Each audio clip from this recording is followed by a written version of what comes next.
ಇದು ನಮ್ಮ ತೋಟ.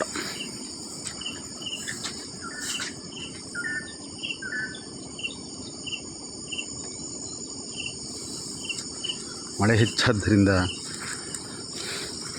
ಅಡಿಕೆಗಳು ಪೂರ್ತಿ ಕೊಳೆ ಬಂದು ಪೂರ್ತಿ ಕೆಳಬಿದ್ದಿದೆ.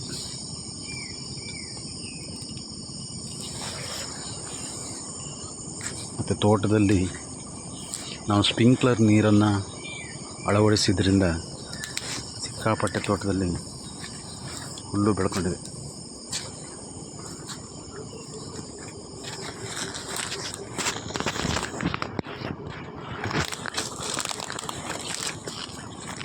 ಮತ್ತು ಮಂಗನ ಕಾಟ. ಅದಕ್ಕೆ ಸ್ವಲ್ಪ ಕೆಂಪಾಗಲಿಕ್ಕಿಲ್ಲ.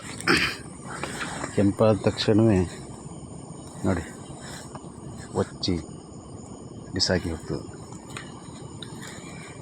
ಮಂಗನ ಕಾಟ, ಕೊಳೆ ರೋಗ ಬೇರೆ.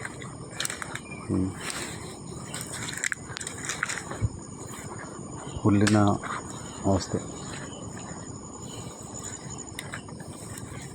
ಹುಲ್ಲು ಸಿಕ್ಕಾಪಟ್ಟೆ ಬೆಳೆದಿದೆ. ಗಾಳಿಗೆ ನೋಡಿ ಅಡಿಕೆ ಮರ ಬಿದ್ದು ಮೆಣಸಿನ ಬಳ್ಳಿ ಕೆಳಗಡೆ, ಕಾಳು ಮೆಣಸಿನ ಬಳ್ಳಿ ಕೆಳಗಡೆ.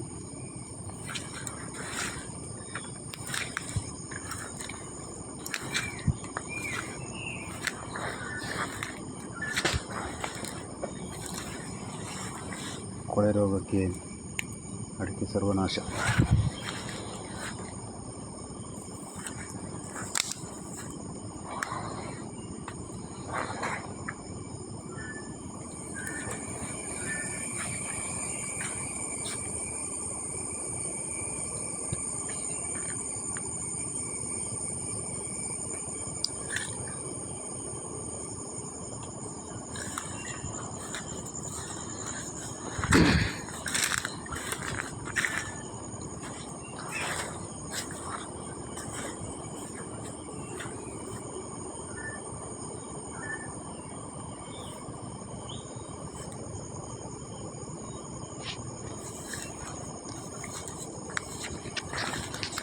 ನೋಡಿ